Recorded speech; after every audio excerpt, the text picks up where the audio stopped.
ভারত থেকে চাল আমদানির কারণে নওগাঁর বাজারে ধানের দাম প্রতি মণে কমেছে ১০০ থেকে ১৫০ টাকা। তবে ধানের দর কমলেও চালের বাজারে এর কোনো প্রভাব পড়েনি। চাল এখনো বিক্রি হচ্ছে আগের দামেই। শুক্রবার নওগাঁর সতীহাট, চৌবাড়িয়া সহ বিভিন্ন বাজার ঘুরে দেখা গেছে জিরা ধান বিক্রি হচ্ছে প্রতিমণ ১৫৮০ থেকে ১৫৯০ টাকায়। কাটারি ধান ১৬০০ থেকে ১৬২০ টাকায় বিক্রি হচ্ছে। এদিকে নওগাঁর পাইকারি আড়তে ৫০ কেজির বস্তায় জিরা চাল মানভেদে বিক্রি হচ্ছে ৩৫০০ থেকে ৩৮০০ টাকায়। খুচরা বাজারে জিরা চাল বিক্রি হচ্ছে কেজি প্রতি ৭২ থেকে ৭৬ টাকা। কাটারি ৭৫ থেকে ৮০ এবং ২৮-২৯ জাতের চাল বিক্রি হচ্ছে ৬০ থেকে ৬৫ টাকায়। ব্যাপক পরিমাণ বর্ষালি ধান হয়।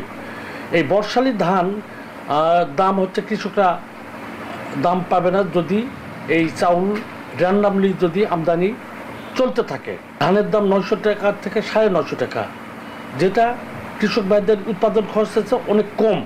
শুক্রবার সাপ্তাহিক ছুটির দিনে ক্রেতা বিক্রেতাদের উপস্থিতিতে জমে উঠেছে চাঁদপুরের মাছের বাজার।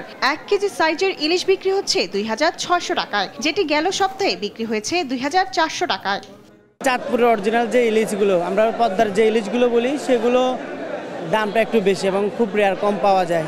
নাটোরে মাংসের দাম কিছুটা কমলেও মাছের দামের ঊর্ধ্বগতি দেখা দিয়েছে। ময়মনসিংহ ও জয়পুরহাটে বেড়েছে সবজির দাম। হ্যাঁ, গত সপ্তাহে মাছের দাম অনেক কম ছিল, কিন্তু এই সপ্তাহে প্রতি কেজিতে ১০০, ১৫০, ২০০ টাকা, কোনো মাছের ২০০ টাকা বেশি। মালের আমদানি নাই, এজন্য প্রত্যেকটা মাল ২০ টাকা ৩০ টাকা কিনতে বেশি। ভোক্তা অধিকার সহ সরকারি সংস্থাগুলোর কঠোর বাজার মনিটরিং করে বাজার নিয়ন্ত্রণে আনবে, এমনটাই প্রত্যাশা সচেতন মহলের। শায়লা খান, নিউজ ডেস্ক, দেশ টিভি।